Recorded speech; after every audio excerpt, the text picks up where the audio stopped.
the chief of the time, Des Stuchbery, he was the president of the football club. So I asked him for a job. And he said, yep, no worries, come and have an interview with the board. And I must have said the right things, because I've been there ever since. It was job security. Did my time at Toffs, and the cane industry was on a downhill trend. And when it came up, I thought, I'm going to have a go at this. Fireys have always been the same, a different kettle of fish, and lots of characters, different characters, individual people. There were a bunch of individuals, but you put all them blokes together as a team. There's people like Paul White, been there forever, and Dave Nugent, Col Morrow, they were all cadets, so they started straight from school pretty much and went through the ranks, probably some more than others. Then there was more practical people. Billy Hilshaw was a mechanic. We had a motor officer, Gordon Gibson.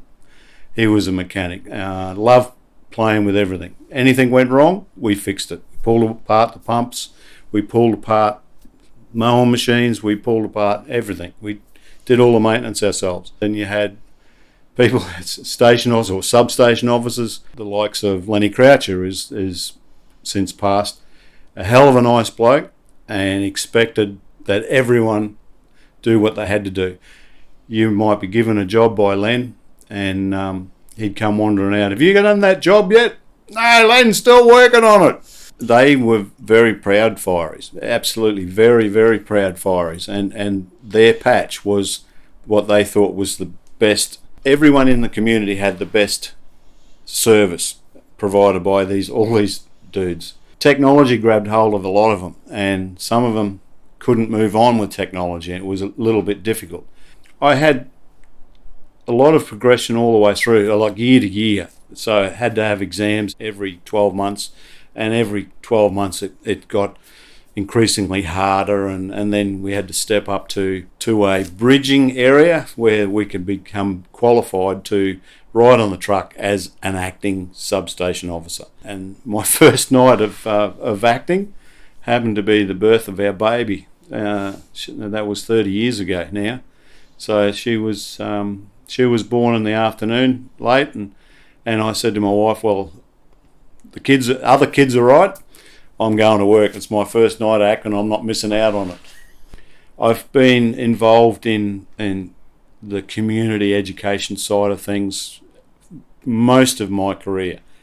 I always was involved in what we called training emergency management. So we'd go out and we'd teach business people how to use their hose reels or their extinguishers, how to become wardens. I progressed then on to, we started teaching school kids what to do in the event of a fire. I was awarded an Australia Day award for my peer support, so the work that I did with that. I kept going through the years, and I was asked to fill in the role as safety assessment officer, and that progression kept going, and I became building approval officer. I've probably never been really a big drinker. I enjoy a social drink.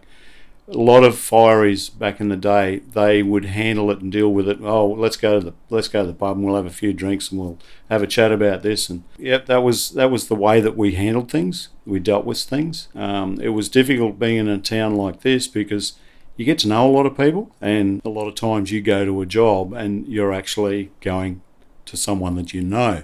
So I guess I was strange enough to be able to just put it to that side. And my main focus was always, you've got a job to do, just do your job, let's do it properly, and then move on. Some of the guys found it difficult more and more, and it hits different people different ways.